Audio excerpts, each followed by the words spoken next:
Pessoal, bem-vindos. Hoje falaremos sobre um dos documentos mais importantes de um projeto, o fluxograma de engenharia. Sua concepção, interfaces, dinâmica e normalização. Trata-se do nosso dia a dia, e assim, muito do que será dito é o óbvio para a grande maioria de nós. Estou torcendo para que, ao final, venha acrescentar algo a todos. Os fluxogramas são fundamentais para o entendimento dos processos que representam. É o documento de referência de um projeto. Na engenharia são elaborados para várias finalidades, porém sempre com o foco de ilustrar graficamente um processo. Permitem um entendimento mais rápido das ideias e compartilham as informações de forma mais eficiente. Os fluxogramas têm vida longa.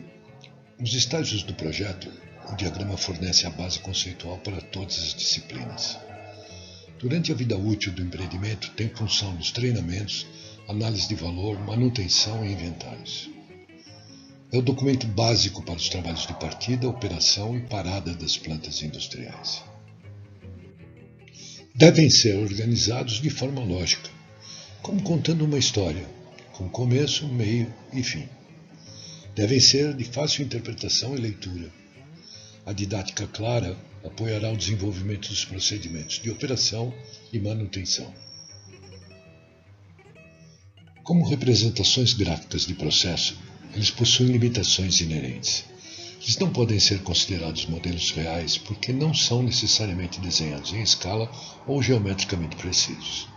Também não há um padrão universal geralmente aceito para eles, de modo que eles podem parecer diferentes de empresa para empresa ou até mesmo dentro da própria empresa. As informações necessárias à elaboração do fluxograma de engenharia são os dados básicos do projeto, as normativas de coordenação, os balanços de massa e energia.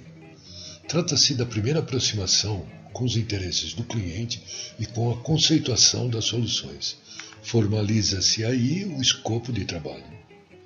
Ele pronto apontará os primeiros passos para a organização do projeto. Vamos extrair as primeiras listas de controle e fornecer as principais diretrizes para todas as disciplinas envolvidas.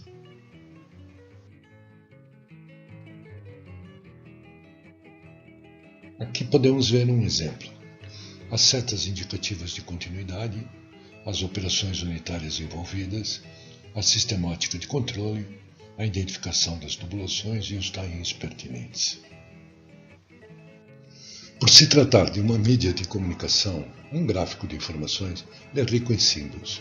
E, sendo assim, o fluxograma tem necessariamente que obedecer algumas regras de formação. Tem de ser lido por todos, sem dúvidas de interpretação ou conteúdo. A ABNT fez uma tentativa de normalização desses símbolos na década de 90, voltada à indústria nuclear. Abandonou em 2010.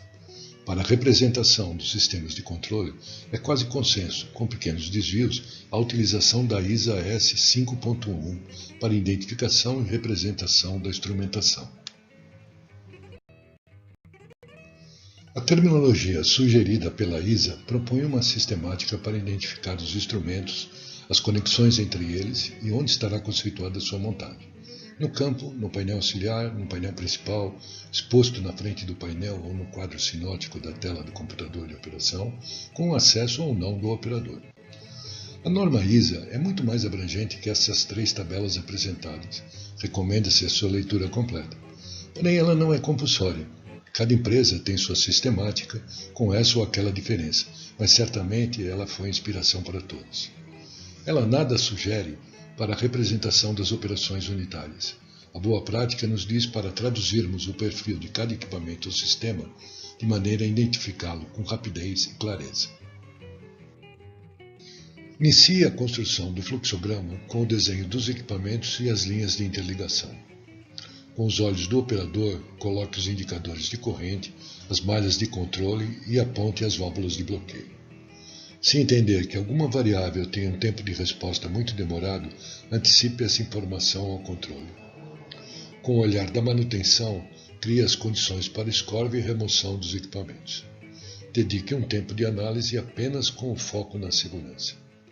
Não esqueça de identificar linhas e equipamentos.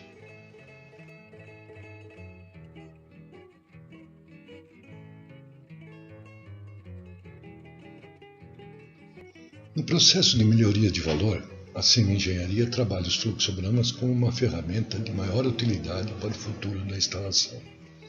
Lança durante o projeto as condições de operação, materiais de construção e as principais características dos elementos do processo, atributos às identificações das tubulações, aos tags dos equipamentos e aos elementos primários da instrumentação.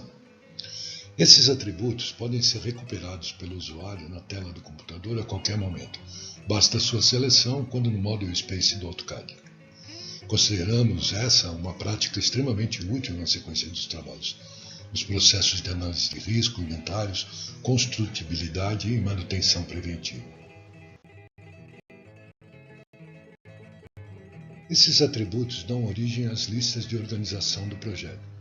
Selecionados em sua totalidade, irão compor de forma mecânica, rápida e precisa as listas de equipamentos, os índices de linhas e fornecerão os dados básicos de processo para as especificações de equipamentos e instrumentos. O processo tem via dupla. São extraídos dos desenhos, extensão DWG, para o documento, extensão XLS. Mecanismo rápido. Em caso de alterações no Excel, por praticidade, podem ser devolvidos ao DWG total ou parcialmente, da mesma forma, com muita rapidez e precisão. O mercado oferece também alguns aplicativos bem robustos para integrar de forma mais eficaz os fluxogramas no projeto como um todo. À medida que as informações disponíveis nos fluxogramas são aplicadas nas diversas disciplinas, essas são automaticamente apontadas como verificadas, garantindo uma melhor consistência para o projeto. Revisões são alertadas e, ao fim, fornece a garantia de que todas as ressalvas de processo estão consolidadas. Pessoal, isso é uma parte, pouco, do muito que pode ser dito sobre os fluxogramas. Muito obrigado.